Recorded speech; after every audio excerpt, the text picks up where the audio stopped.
ती हेमलता आठवते का जी पहिल्यांदा राजकारणात या उंबरठ्यावर आली, उभी राहिली आणि नाशिक महानगरपालिका हा जो कारकिर्दीचा काळ होता ते आठवतंय सगळं? तेव्हाचं काय दडपण होतं का, धडाडी होती की विश्वास होता, आत्मविश्वास होता, आणि तो कशामुळे होता? खरं सांगायचं तर काही विचारच नव्हता केला की राजकारणात यायचं आहे किंवा आपण राजकारणात येऊ. स्वतःचा दवाखाना होता. युगंधर माझा मुलगा 6-7 महिन्याचा होता. 27 वगैरे माझं वय असेल तेव्हा. आणि अचानक प्रभागचं एक बाय इलेक्शन लागलं.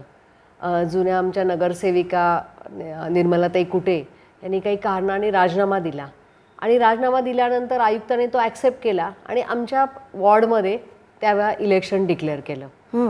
काही डोक्यात नव्हतं की आपल्याला महापालिकेत जायचं आहे, आपण निवडणूक लढवायची आहे. सहज आम्ही सगळे बसलो होतो, गप्पा मारता मारता माझे मिस्टर म्हणे आणि त्यांचे सगळे मित्र आले की वहिनी उभारता का निवडणुकीला, 6च महिने आहेत फक्त, 6 महिन्यानंतर परत इलेक्शन लागणार आहे, बाय इलेक्शन आहे, करायचं का आपण?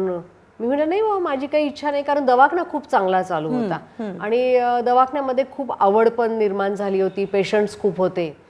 नाही म्हणे करू आपण, चला. आणि मग ते गमतीमध्ये झालं की चला इलेक्शन लढायचं आहे.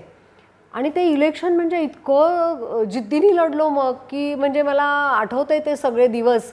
सगळे लोक आले, मुळाने काकांपासून सगळे दिनाचे मित्र, आणि ते आपल्याला लढायचे. आणि तेव्हा मग भारतीय जनता पक्षाच्या विरोधामध्ये ती पहिली निवडणूक झाली, अटीतटीची निवडणूक. आणि मला वाटते काहीतरी 400 मताने मी तेव्हा निवडून आले.